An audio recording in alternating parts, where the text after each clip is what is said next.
बिस्मिल्लाहिर्रहमानिर्रहीम और अस्सलाम वालेकुम। 16 मई और पाकिस्तान में जुमेरात की सुबह। आज अभी तक की अहम खबरें और मेरा तज्जिया। सबसे पहले आपको अपडेट करते हैं दुबई लीक्स के बारे में। कुछ धमाका खेज इंफॉर्मेशन है हमारे पास, उससे आपको अपडेट करते हैं। मोहसिन नकवी, जी हाँ, मोहसिन नकवी जो इस वक्त पाकिस्तान के पूरी सियासी रजीम में सबसे मजबूत आदमी तस्वर किए जाते हैं, क्योंकि कहा जाता है कि मोहसिन नकवी साहब की अहलिया army chief general Asim Munir साहब की अहलिया की करीबी रिश्तेदार हैं। इसके अलावा आपको राणा सनाउल्लाह दबे और खुले अल्फाज दोनों में ये बता चुके हैं कि इस वक्त मोहसिन नकवी ही असल वज़ीर आज़म हैं। राणा सनाउल्लाह ने कहा था उनकी मेहरबानी है कि वो वज़ीर दाखिला बने हुए हैं, वरना वो तो वज़ीर आज़म भी बन सकते हैं। मतलब सिक्का इस वक्त मोहसिन नकवी साहब का ही चल रहा है, और जाहिर है वो वजह उनकी कुर्बत है जो जनरल आसिम मुनीर के साथ है। अब धमाका खेज इंफॉर्मेशन ये सामने आई है कि जो मोहसिन नकवी साहब की अहलिया की प्रॉपर्टी है वो डिक्लेयर्ड नहीं है। जी हाँ, जब अखबारात ने राब्ता किया मोहसिन नकवी साहब की अहलिया से, तो उन्होंने ये बताया कि उनकी प्रॉपर्टी डिक्लेयर्ड है एफबीआर के साथ और हर फोरम के ऊपर। जब मोहसिन नकवी साहब से पूछा गया तो उन्होंने अपना ट्वीट करके भी ये कन्फेशन किया और वैसे भी बयान दिया कि अभी तक डिक्लेयर्ड नहीं है, इस साल डिक्लेयर की जाएगी। मियाँ बीवी दोनों के जो बयानात हैं वो भी मिल नहीं रहे, उनमें भी हम आहंगी नहीं है। मशवरा ही कर लेते एक दूसरे से बयान देने से पहले तो अच्छा होता। दोनों मुख्तलिफ बयान दे रहे हैं। बेगम कह रही है कि डिक्लेयर है, शौहर कह रहे हैं कि अभी डिक्लेयर नहीं है। बहरहाल ज़रार खोड़ो साहब की भी खबर यही है डॉन टीवी के ऊपर कि उनके असासे अभी तक डिक्लेयर नहीं है। मीन ये वाले असासे जो प्रॉपर्टी निकली है, और सेनेट का जब उन्होंने इलेक्शन लड़ा तो ये डिक्लेयर करना ज़रूरी था। अब इन हालात के अंदर अगर कोई अदालत चला जाए तो वो नाअहल हो जाएंगे और फिर मैच पड़ेगा अदालत का और चौधरी निज़ामुद्दीन का, क्योंकि आपको पता है कि मोहसिन नकवी कितने करीब हैं चौधरी निज़ामुद्दीन के। तो इन हालात के अंदर उनको नाअहल करना मुश्किल काम होगा अदालतों का। लेकिन बदले हुए हालात में, जिसमें 6 जजेस पहले से ख़त लिख चुके हैं और आप सबके सामने है जो हालात इस टाइम अदालतों की बनी हुई है, उसमें जस्टिस आमिर फारूक नीचे ज़ाहिर रिलीफ दे सकते हैं, लेकिन अपील होगी तो फिर 2 जजेस को सुनना पड़ेगा। ऊपर काजी फायज ईसा तो अकेले केस सुन ही नहीं सकते, सुप्रीम कोर्ट का जज तो अकेले केस सुन नहीं सकता। तो मुश्किल में पड़ते हुए हमें मोहसिन नकवी नज़र आ रहे हैं। अगर कोई भी इस्लामाबाद हाई कोर्ट में या लाहौर हाई कोर्ट में या कहीं पे भी केस लेके चला गया तो हमें मोहसिन नकवी अब मुश्किल में नज़र आते हैं, और चौधरी निज़ामुद्दीन के लिए एक और सुबकी नज़र आती है और मोहसिन नकवी साहब जो हैं वो नाअहल होते हुए नज़र आते हैं। अच्छा जी, एक और बॉम्बशेल इंफॉर्मेशन इसमें से आई है, और वो ये आई है कि अब्दुल गनी मजीद, जी हाँ, ओमनी ग्रुप, याद कीजिए ओमनी ग्रुप, वो जाली अकाउंट्स जिनमें से पैसे आते जाते थे, वो पूरा नैब का रेफरेंस जो चल रहा है जिसमें जाली पैसे, जाली अकाउंट्स बनाए गए और फिर हुंडी लगाई गई और पता नहीं क्या कुछ किया गया और वो ट्रांसफ़र हो रहे थे, वो ओमनी ग्रुप का था और ओमनी ग्रुप के अब्दुल गनी मजीद हैं। अब इंफॉर्मेशन सामने आ रही है दुबई लीक्स के बाद कि 2014 में 33 करोड़, एग्जैक्टली 32 करोड़ 90 लाख, ये उस वक्त के पैसे बन रहे हैं। अब तो ये बहुत महंगी प्रॉपर्टी होगी। ये 2014 का हम रेट आपको बता रहे हैं। ये तकरीबन 33 करोड़ की जायदाद जो है वो अब्दुल गनी मजीद साहब, ओमनी ग्रुप वाले जाली अकाउंटों, अलमारूफ जाली अकाउंटों वाला वो जो केस है, वो अब्दुल गनी मजीद साहब ने गिफ्ट कर दी आसिफ अली जरदारी साहब को। ये रिपोर्ट सामने आई है। जी हाँ, जो ओमनी ग्रुप का सारा केस था जिसमें कहा जाता था कि जरदारी साहब पीछे, अब पीछे नहीं, अब तो आगे नजर आ रहे हैं। मतलब कि 33 करोड़ की वो जायदाद जो है वो गिफ्ट कर दी अब्दुल गनी मजीद ने जरदारी साहब को, और जरदारी साहब ने आगे अपनी बेटी को गिफ्ट कर दी। ऐसे जी ये नस्ल दर नस्ल टेक्नोलॉजी ट्रांसफ़र तो हमने सुना था, नस्ल दर नस्ल ये जो ट्रांसफ़र हो रही है ये आप देख रहे हैं। एक तरफ मोहसिन नकवी साहब, एक तरफ ये मोहसिन नकवी साहब को तकरीबन डिफेक्टो वज़ीर आज़म बनाया हुआ है चौधरी निज़ामुद्दीन ने, और आसिफ अली जरदारी को घुमा फिरा कर अपना सुप्रीम कमांडर बनाया हुआ है चौधरी निज़ामुद्दीन ने। तो आप देखिए चौधरी निज़ामुद्दीन को करप्ट लोगों से कितना प्यार है, कितना शगफ है। तो बहरहाल ये जो जायदाद की रसीदें नई आई हैं कि बेटी को गिफ्ट किया हुआ है, ये कल ही बिलावल जरदारी कह रहे थे सब डिक्लेयर है, सब अच्छा है, हमारा सब कुछ डिक्लेयर है। और नाम ये नहीं ले रहे थे कि जरदारी साहब से, कह रहे थे कि बेनज़ीर साहबा से हमें वरासत में मिली है। जनाब वरासत आपकी ये है, बेनज़ीर साहबा को तो वरासत में भुट्टो की सियासत मिली थी, असल माल आपके अब्बा जी ने बनाया था और वहाँ वरासत में आपको ये सारी टेक्नोलॉजी ट्रांसफ़र हुई है। अच्छा जी, अगली खबर जो इसी से रिलेटेड आपको देंगे वो जंग ग्रुप की है। मतलब गंदा काम हो और उसमें जंग ग्रुप का कोई लेना देना ना हो, ये मुमकिन नहीं है। उन्होंने भी पोछा लगाने आना है। उन्होंने कहा जी पाकिस्तान से बाहर जायदाद का मालिक होना गैर कानूनी सरगर्मी नहीं। बिल्कुल दुरुस्त बात है आपकी, लेकिन ये आपने जो घुमा कर खबर दी है, साथ साथ ये भी बताएं कि वो डिक्लेयर्ड एसेट के साथ नहीं होना गलत बात नहीं। और आपने ये खबर तब नहीं लगाई जब जस्टिस बाबर सत्तार के खिलाफ ये सारा प्रोपेगेंडा किया जा रहा था, और जस्टिस बाबर सत्तार वकील थे, जैसे कायदे आजम कभी बरतानिया में वकील थे, जस्टिस बाबर सत्तार भी बाहर वकालत करते थे, और वहां उन्होंने जो पैसा बनाया उससे उन्होंने बाहर प्रॉपर्टी बनाई थी जज बनने से बहुत देर पहले। उनकी करेक्टर असैसिनेशन चौधरी निजामुद्दीन ने करवाई क्योंकि वो खुफिया रिकॉर्डिंग का केस सुन रहे हैं। तब आपने ये खबर नहीं लगाई, तब तमाम लफाफे सो रहे थे। अब इस सारे मामले के ऊपर जो है वो आप यही कह सकते हैं कि सारे मामले को दबाने के लिए अब ये खबरें लगाई जा रही हैं। अच्छा जी, अगली आपके सामने खबर लाहौर हाई कोर्ट से रखते हैं, जहां पर chief justice high court Maryam बाजी पर बरहम हुए हैं। केस वहां पर प्रोसिक्यूटर पंजाब लेकर गए थे एटीसी के जज एजाज आसफ। रावलपिंडी में ये एटीसी एंटी टेररिज्म कोर्ट के जज हैं। इन्होंने 9 मई के जो जो लोग थे उनको जमानतें दी थी क्योंकि कोई सबूत सामने नहीं था। जज एजाज आसिफ साहब ने बार बार कहा कि सबूत लाइए, ताकि अगर जमानत खारिज करवानी है तो कोई सबूत दीजिए। सबूत दिए नहीं गए। उन्होंने आखिरकार चौधरी निजामुद्दीन का प्रेशर लेने से इनकार किया और उन्होंने जमानतें दे दी। अब चौधरी निजामुद्दीन ने पंजाब हुकूमत को हुक्म दिया कि इनकी ट्रांसफ़र की एप्लीकेशन डाली जाए। तो पंजाब हुकूमत रावलपिंडी में, क्योंकि अदालतें और पुलिस सारी फिर पंजाब हुकूमत के अंडर है, तो वो चली गई जनाब। जज चेंज करवाने के लिए आपको हाई कोर्ट जाना पड़ता। अगर आपने मुकदमा किसी सेशन जज की अदालत से चेंज करवाना है तो हाई कोर्ट लेकर एप्लीकेशन जाना पड़ती है। तो प्रोसिक्यूटर चले गए हाई कोर्ट के चीफ जस्टिस के सामने। आपको ये बता दें कि हाई कोर्ट के जो चीफ जस्टिस हैं वो उनकी भी आजकल चौधरी निजामुद्दीन के साथ ठनी हुई है। आल्दो उनके खिलाफ बड़ी गहरी साजिश चौधरी निजामुद्दीन करवा रहा है, और वकला और जो हाई कोर्ट के चीफ जस्टिस हैं लाहौर के, उनको आमने सामने ला रहा है। मेरी लाहौर हाई कोर्ट के चीफ जस्टिस से ये गुजारिश होगी कि बड़ी जंग को देखते हुए आप इस छोटी जंग से इज्तनाब करें। हो सकता है आप बिल्कुल आपका मौक़िफ़, ये जो कचहरियाँ 4-5 जगह करने वाला मामला है, ये आपका मौक़िफ़ हो सकता है कलमी तौर पर इंटेलेक्चुअली दुरुस्त हो, लेकिन इसका वक्त जो इस टाइम में चौधरी निजामुद्दीन आपको ब्यूरोक्रेट्स के थ्रू और दूसरे लोगों के थ्रू इस सारी जंग में उलझाने की कोशिश कर रहा है, उसकी वजह यह कि आप एक खरे जज हैं, आप ईमानदारी से फैसले देते हैं, और चौधरी निजामुद्दीन आपको chief justice Lahore high court नहीं चाहता और वो कंधा इस्तेमाल करना चाहता है वकला का, इसलिए आपका फड्डा डलवाया जा रहा है। बहरहाल एटीसी के जज एजाज आसिफ साहब की तब्दीली के लिए लेके गई application Punjab government. Chief justice Lahore high court ने पूछा कि क्या कसूर है इनका, क्यों चेंज करवाना है, और साथ साथ ये पूछा कि जब हमने एंटी टेररिज्म कोर्ट्स के दूसरे जजेस की तैनाती के का जो नाम भेजे हुए हैं, जो लेटर्स भेजे हुए हैं, फाइल भेजी हुई, उस पर तो पंजाब हुकूमत काम नहीं कर रही, उन जजेस को तो अपॉइंट नहीं कर रही, क्योंकि आप चाहते ही नहीं कि वो जजेस बैठकर काम करें, क्योंकि जजेस काम करेंगे तो लोगों को रिलीफ मिलेगा। हमारा तज्जिया ये है कि वो नए जजेस लगेंगे तो वो जमानतें देंगे एंटी टेररिज्म कोर्ट के अंदर जो केसेस हैं 9 मई के, इसलिए चौधरी निजामुद्दीन उन जजेस को नहीं लगने दे रहा। इसके साथ साथ चीफ जस्टिस साहब ने वो भी याद दहानी करवाई कि जो हमने 6 जजेस इलेक्शन ट्रिब्यूनल में लगाए हुए हैं, उनका नोटिफिकेशन जो है वो इलेक्शन कमीशन ऑफ पाकिस्तान नहीं कर रहा।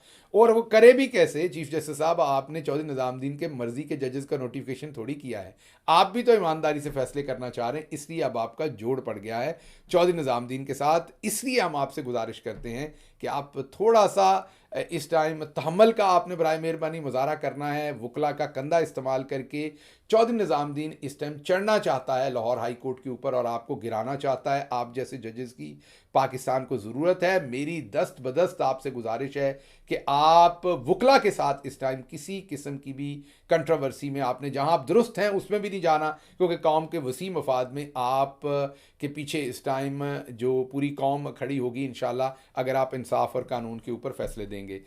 अच्छा जी, ये खबर तो हो गई, लेकिन इसके साथ ही एक इम्पॉर्टेंट खबर जो है वो हमारे सामने रख रहे हैं असद तूर साहब। असद तूर साहब ने ये कहा है कि प्लान बन चुका है, और प्लान ये बन चुका है कि जो लाहौर के चीफ जस्टिस हैं उनके ऊपर हमला आवर कर होना है आज़म नज़ीर तारड़ और एहसन बून साहब और उनके ग्रुप के वकला ने। जी हाँ, ये असद तूर साहब की खबर है। उन्होंने कहा है कि ये पूरे का पूरा प्लान बन चुका है, और पूरा प्लान यही है कि किसी ना किसी तरीके से जो लाहौर के चीफ जस्टिस सिस्टम इंडिपेंडेंट फैसले दे रहे हैं और काबू नहीं आ रहे, उनकी अदालत पर अब हमला किया जाए और उसमें आज़म नज़ीर तारड़ और एहसन बून, एक बड़ा ग्रुप है वकला में, उनको और उनके वकला को इस्तेमाल किया जाए। तो ये खबर भी इम्पॉर्टेंट है और इस पर भी लाहौर हाई कोर्ट के रजिस्ट्रार और चीफ जस्टिस को सोचना चाहिए, लाहौर बार को सोचना चाहिए, दूसरे लोगों को सोचना चाहिए और इस मामले में पढ़ के इस मामले को फौरी तौर पर ख़त्म करवाने की कोशिश करनी चाहिए। अच्छा जी, अगली खबर जो आपके सामने रखेंगे वो मुस्लिम लीग नून के रहनुमा शेख रोहेल असगर ने ख्वाजा आसिफ को जवाब दिया है कि आप किस तरह की बड़के मार रहे हैं। आप आज जो कुछ कह रहे हैं उमर अयूब को, आपको याद नहीं है कि उमर अयूब साहब के वालिद जो हैं वो मुस्लिम लीग नवाज़ के स्पीकर रहे हैं और उमर अयूब के दादा के ताने आज आप उमर अयूब को दे रहे हैं। तो उमर अयूब के वालिद आपके स्पीकर रहे हैं, उमर अयूब आपके एमएनए रहे हैं टिकट के ऊपर एबटाबाद से। तो उस टाइम आपको अयूब खान याद नहीं आए थे, आज आपको याद आ रहे हैं। तो उन्होंने ख्वाजा आसिफ को मशवरा दिया है कि अपनी औकात के मुताबिक बात करें, जो आप कर सकते हैं वो बात करें, खामखा बढ़ के ना मारें। आप हमें भी, पार्टी को भी, सबको मुसीबत में डलवाएंगे।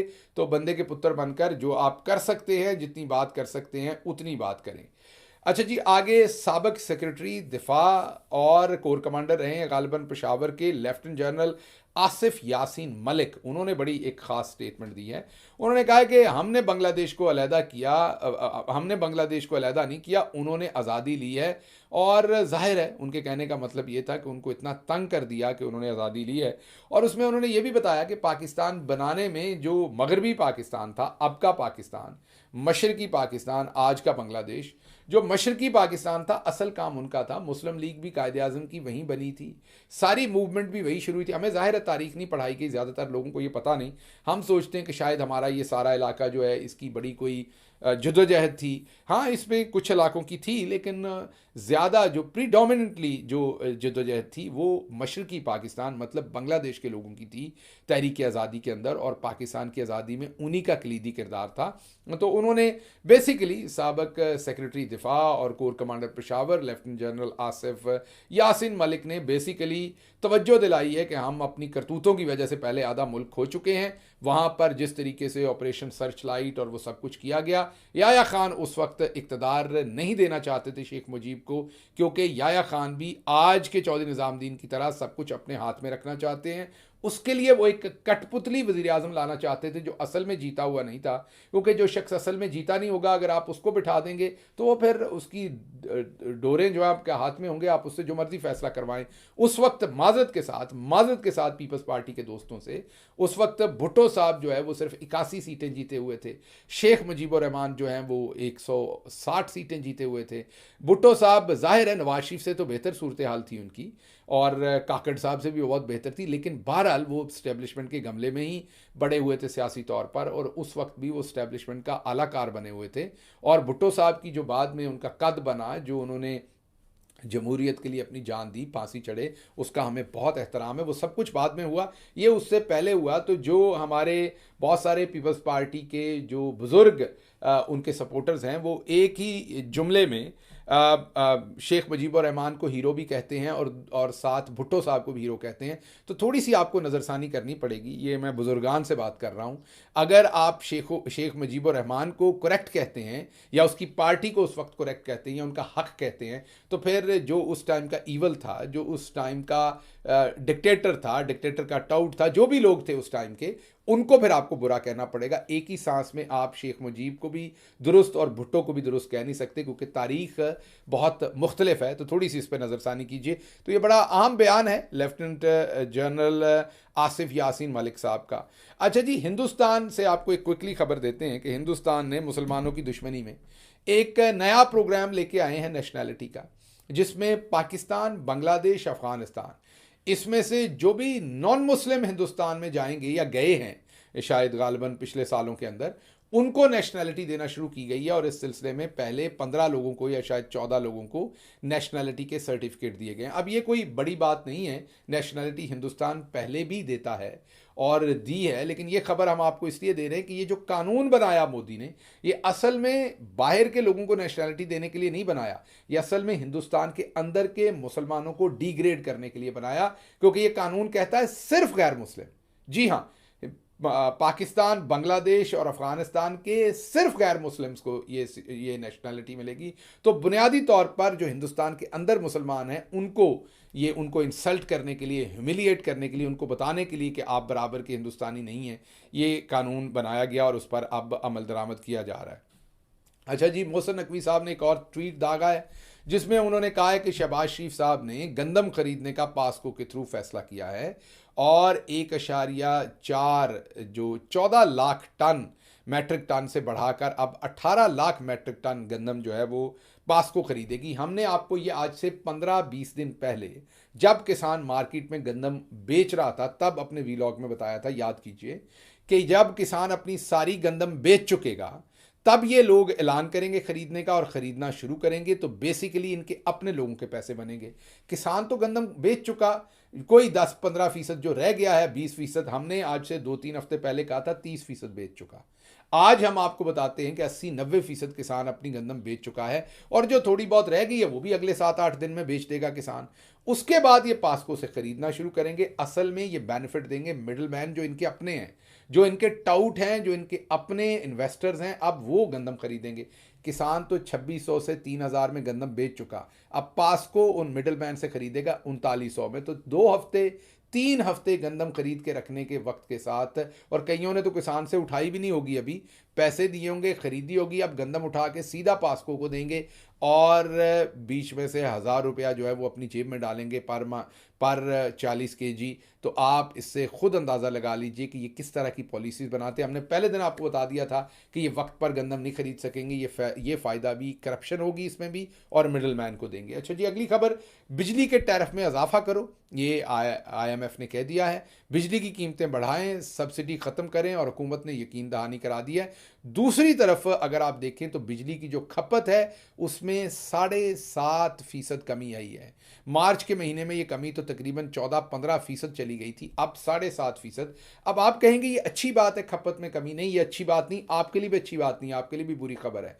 जब खपत में कमी होगी तो जो कारखाने इन्होंने लगाए हुए हैं, जो इन्होंने एग्रीमेंट किए हैं, उसमें तो इन्होंने एग्रीमेंट इस तरह के किए कि इस्तेमाल करें ना करें आपको पैसे देने पड़े। तो जब आप यूनिट कम इस्तेमाल करेंगे तो तब भी आपको वो पैसा उतना ही देना पड़ेगा, तो बिजली और महंगी हो जाएगी। तो जब खपत कम होती है तो पूरी दुनिया में ये अच्छी खबर होती है, लेकिन हमें हुक्मरान ऐसे मिले हैं कि हमारे यहाँ खपत कम होती है तब भी हमारे लिए एक बुरी खबर है, क्योंकि उससे फिर ओवरऑल आपकी कॉस्ट बढ़ जाएगी और आपके बिल्स में मज़ीद इजाफा हो जाएगा। तो ये भी एक बुरी खबर है। अच्छा जी, प्रॉपर्टी लीक्स में क्या नया इंकशाफ है? ये पुरानी फिल्म, पुरानी डब्बी या पुरानी फिल्म जो नए डब्बे के अंदर है, ये उसका चर्चा है, ये कह रहे हैं ख्वाजा आसिफ। आप याद कीजिए, इन्होंने ही नवाज शरीफ को कहा था कि नवाज शरीफ साहब परेशान ना हो, पनामा पेपर्स के ऊपर, पनामा पेपर्स के अंदर जो पनामा लीक्स हुई थी उस पर आप परेशान ना हो, चंद दिन में लोग भूल जाएंगे। जिसके ऊपर इमरान खान ने कहा था कि आपके बाप का पैसा है, जो लोग भूल जाएंगे, लोग नहीं भूलेंगे और मैं नहीं भूलने दूंगा। तो नवाज शरीफ साहब के साथ तो उसके बाद जो हुआ अभी तक वो सबको पता है। अभी ये कह रहे हैं कि ये भी पुरानी फिल्म है, पुरानी फिल्म नहीं है, इसमें भी अब आपको आपके मोहसिन नकवी साहब, फैसल वाडा साहब और बहुत सारे लोग हिलते जुलते नजर आएंगे। आप देख लेंगे कि इसमें क्या हो रहा है। अच्छा जी, आगे एक अफसोसनाक स्टेटमेंट है जो आपके सामने रखनी, जिससे मैं अग्री नहीं करता। मैं उनसे गुजारिश करूंगा कि अपनी स्टेटमेंट को रिकंसिडर करें। हम रियासत जम्मू कश्मीर से हिंदुस्तान और पाकिस्तान की नापाक अफवाज को निकाल कर दम लेंगे, ये डॉक्टर तौकीर गिलानी आज़ाद कश्मीर से कह रहे हैं, जो एक्शन कमेटी में भी थे एहतजाज की। बिल्कुल वहाँ आपके साथ ज़्यादती हुई है, बिल्कुल। अगर FC रेंजर्स या जिसने भी फायरिंग की है वो बहुत ज़्यादती की, उनको सज़ाएं मिलनी चाहिए, उन लोगों की इंक्वायरी होनी चाहिए, ताकत का इस्तेमाल नहीं होना चाहिए था। बिल्कुल आज़ाद कश्मीर की मुंतखब हुकूमतों को गिराकर वहाँ पपेट हुकूमतें लाई गई। आपका गुस्सा समझते हैं, लेकिन ये स्टेटमेंट आपकी जायज़ नहीं है। पाकिस्तानी फ़ौज को इदारे के तौर पर हमें तनकीद नहीं करना, वो भी इस टाइम मजलूम है, उनके ऊपर भी तो तसल्लत है चंद लोगों की पॉलिसीज़ का, वो अपनी मर्जियाँ मनवा रहे हैं। ये सारे काम एक आम फ़ौजी जवान या अफसर तो नहीं कर रहा, तो इसलिए थोड़ा सा हमें मोहतात रहना है, अपने नेशनल इंटरेस्ट का भी ख्याल करना है। तौकीर गिलानी साहब, मुखालफत बराए मुखालफत दुरुस्त नहीं है। पाकिस्तान की फ़ौज जो है वो हमारा इदारा है, हमने अपने इदारे को नापाक नहीं कहना, उसके खिलाफ खड़े नहीं होना। हमसे ज़्यादा दिल, आपकी तरह हमारा भी बहुत दिल दुखा हुआ है, बहुत दिल दुखाया हुआ है, लेकिन वो चंद अशखास हैं जो ऊपर बैठ के इस अदारे को इस अदारे को इस्तेमाल कर रहे हैं, पाकिस्तान के इंटरेस्ट के ख़िलाफ़ इस्तेमाल कर रहे हैं। हम आपके दुख के बराबर के शरीक हैं। मेहरबानी करके ये स्टेटमेंट ज़रा थोड़ी सी मोहतात होकर दीजिए। अच्छा जी, अगली खबर आपके सामने जो रखेंगे वो अनीका मेहदी हसन भट्टी MNA हाफजाबाद से।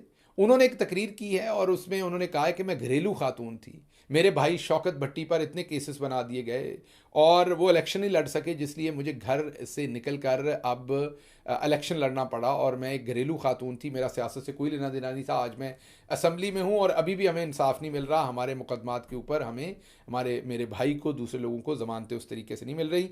तो ये आप खुद देख लीजिए कि पाकिस्तान के अंदर किस तरीके से पूरा इन्होंने सब कुछ चेंज कर दिया है, सिर्फ अपने सियासी मकासद पूरे करने के लिए तमाम चीज़ें जो हैं वो चेंज कर दी हैं। अच्छा जी, अगली खबर, शोएब शाहीन साहब ने एक ज़बरदस्त पैगाम दिया है, दोबारा से याद करवाया है राणा सनाउल्लाह साहब को। उन्होंने कहा है कि राणा सनाउल्लाह को मैंने कहा कि जिन मेजर जनरल साहब ने, उस वक्त शायद वो ब्रिगेडियर होंगे, जिन मेजर जनरल साहब ने उन पर केस बनाया, अब भी वो ओहदे पर मौजूद हैं और आपको पता ही है एंटी नार्कोटिक्स वाले जो है वो फौजी कंट्रोल में ही है, वो पूरे का पूरा अदारा, उस पर सर्विंग ब्रिगेडियर बैठते हैं और मेजर जनरल साहब भी शायद उसमें होते हैं। तो शोएब शाहीन साहब ने राणा सनाउल्लाह को पैगाम दिया और बिल्कुल जायज़ पैगाम है कि अगर आपकी अब हुकूमत है, आप पहले वज़ीर दाखिला खुद भी रहे हैं, तो वो जब आप वज़ीर दाखिला थे तब भी वो माशाल्लाह से, और वज़ीर दिफा थे ख्वाजा आसिफ, जिनके अंडर पाकिस्तान की फ़ौज आती है, तो उस वक्त भी वो ब्रिगेडियर साहब मेरे ख्याल मेजर जनरल बन चुके थे जिन्होंने आप पर केस बनाया था और आकर ब्रीफिंग दी थी हमारी। मैं भी उस कैबिनेट में मौजूद था जिसमें ब्रीफिंग दी थी कि ये बिल्कुल सच्चा केस बनाया हमने, हमारे पास तमाम सबूत हैं और ये इसको पोलिटिसाइज़ किया जा रहा है और ये दुरुस्त केस है, तो जनाब उनके खिलाफ कार्रवाई करें ना। अच्छा, खुद नहीं कर सकते, कम अज़ कम राणा साहब दरख्वास्त तो दें। आप आजकल जो कुछ कर रहे हैं, मुझों को बड़ा ताव दे के बातें करते हैं, तो ज़रा उधर को ताव दें ना। तो आप अगर कुछ कर भी नहीं सकते, दरख्वास्तें तो दें। आप मुझे कह रहे थे कि मैंने अपने तशद्दुद की कोई FIR की दरख्वास्त नहीं दी, कोई कार्रवाई नहीं की, अगर मैं करता तो आप बिल्कुल उसके ऊपर काम करते। मैंने तो पुलिस स्टेशन में भी FIR की एप्लीकेशन मेरे वकला ने दी जो नहीं ली गई, इस्तग़ासा भी फ़ाइल किया, सुप्रीम कोर्ट में भी मैंने केस फाइल किया हुआ है अपने ऊपर तशद्दुद का, जिसके ऊपर आपने क्या करना था, आपकी तो औकात से ही बहुत ऊपर का काम था, आपके रडार से ऊपर का माजर। और ये कोई खुशी की बात नहीं मुझे कहते हुए, आपके असल में तो ये आपका काम होना चाहिए था एज ए सियासतदान, लेकिन आपके पल्ले है कुछ नहीं। तो अब आप कम अज़ कम बार बार अपने केस में मासूमियत की बात करते हैं, तो जिन्होंने केस बनाया उनके खिलाफ फिर एप्लीकेशन दीजिए। क्यों नहीं एप्लीकेशन देते आप? आपको ये मेरा ख्याल एप्लीकेशन देनी चाहिए ताकि ये बात भी दूध का दूध और पानी का पानी हो। कल भी हमने आपको खबर दी थी, जनूबी वज़ीरिस्तान में जो ड्रोन हमला हुआ है उसकी दिलखराश फुटेज सामने आई, आपके सामने रख नहीं सकते, इतनी दिलखराश फुटेज है वो, तकलीफ दे फुटेज है। ये काम एक दफ़ा दोबारा शुरू हो गया है, अनफॉर्चुनेट है और इस काम को बंद होना चाहिए, लेकिन ये काम दोबारा पाकिस्तान में शुरू हो गया है और इमरान खान होते तो इस पर पूरी तवाना आवाज़ से बोलते। ये हमला हुआ है, इसमें शहादतें हुई हैं, इसमें जो कुछ भी हुआ है वो आपके सामने है, लेकिन अभी तक किसी की स्टेटमेंट हुकूमत की तरफ से उस तरह से नहीं आई, किसी ने इसको जो है वो रिकग्नाइज़ ही नहीं किया कि ड्रोन हमला हुआ है। तो ये है वो वजूहात रजीम चेंज की, आप समझ सकते हैं। इसके साथ ही मुझे इजाज़त दीजिए, अल्लाह आपका हामी और नासिर हो। पाकिस्तान जिंदाबाद।